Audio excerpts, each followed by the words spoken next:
All right, welcome to the next video. And in this one, we're going to cover enthalpy profile diagrams. So this is just, again, expanding on enthalpy. Remember, that's the energy change per mole. So that's what we're looking at for enthalpy. And for profile diagrams, you're only going to be having to look at two.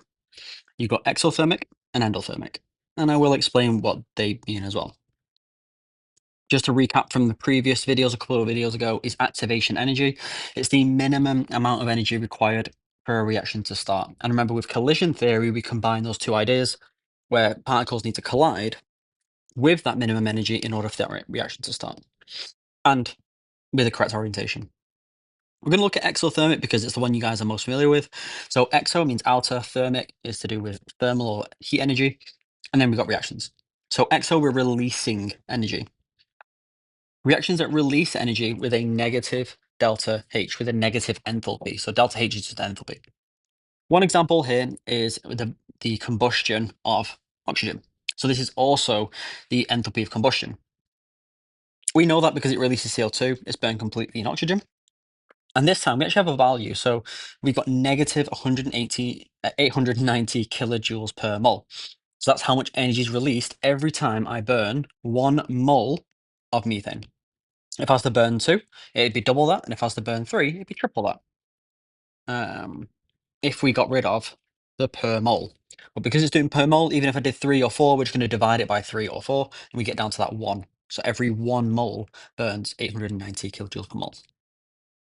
There's a few important parts about drawing these enthalpy profile diagrams, and you need to be quite precise. And what I mean by that is I'm going to highlight this so you can see what I'm looking at.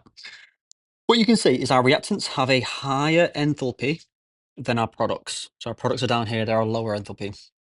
This is how much energy is within those bonds. You don't need to know too much details about that, but you just need to know that reactants are higher than products in enthalpy.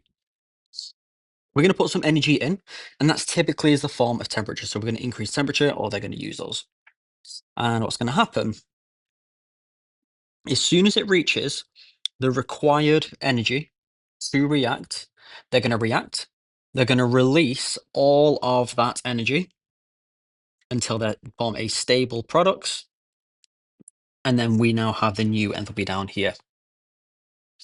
The energy released is the difference between the reactants and the products. And we usually mark that with delta H. This is where we need to be precise. The line from the reactants to the line to the products needs to match exactly. So it needs to be a straight down arrow going across there. The dotted line is just a guideline. It's just there to show you this is where the products are. You don't need to draw the dotted lines, but it does make your life easier.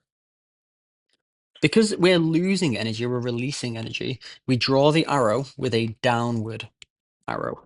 So you can see this downward arrow here, and that's really, really important. What you've realized is when to go from reactants to the activation energy, we have to put energy in. We know we have to put energy in because first of all, it's activation energy. So it's the energy required. So it's the energy we have to put in, but it's also got a pointing up arrow. So the arrowhead is facing upwards. This means the energy goes in.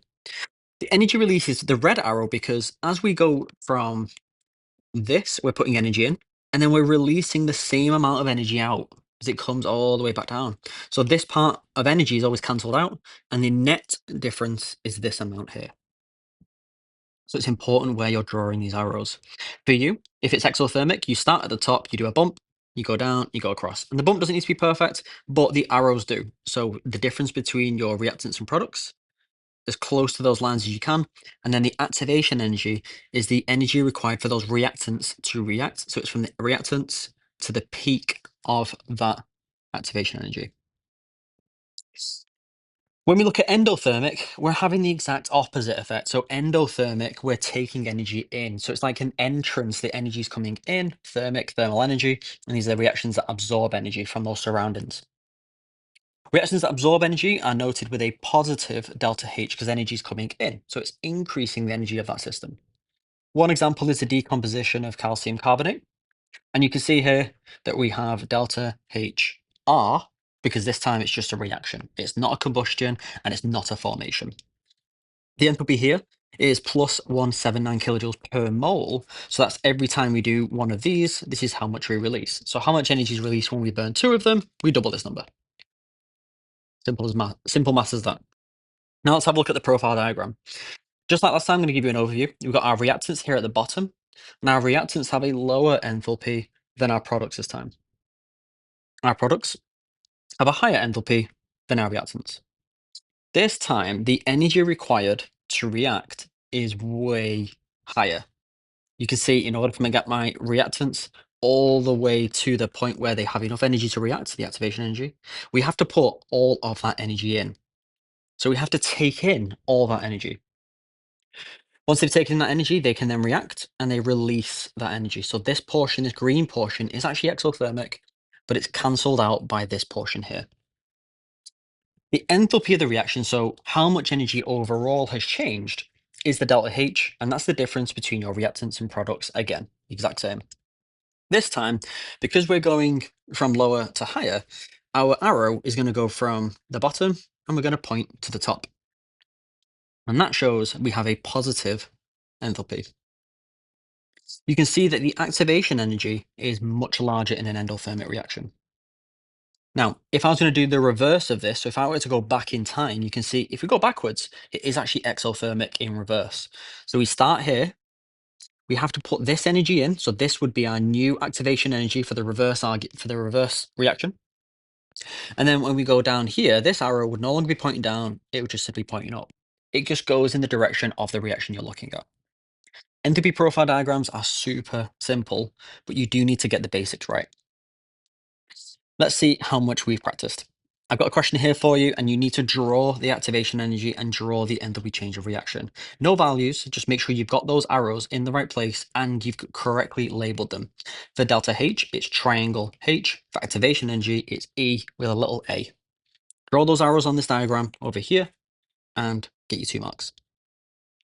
Let's go to the next page.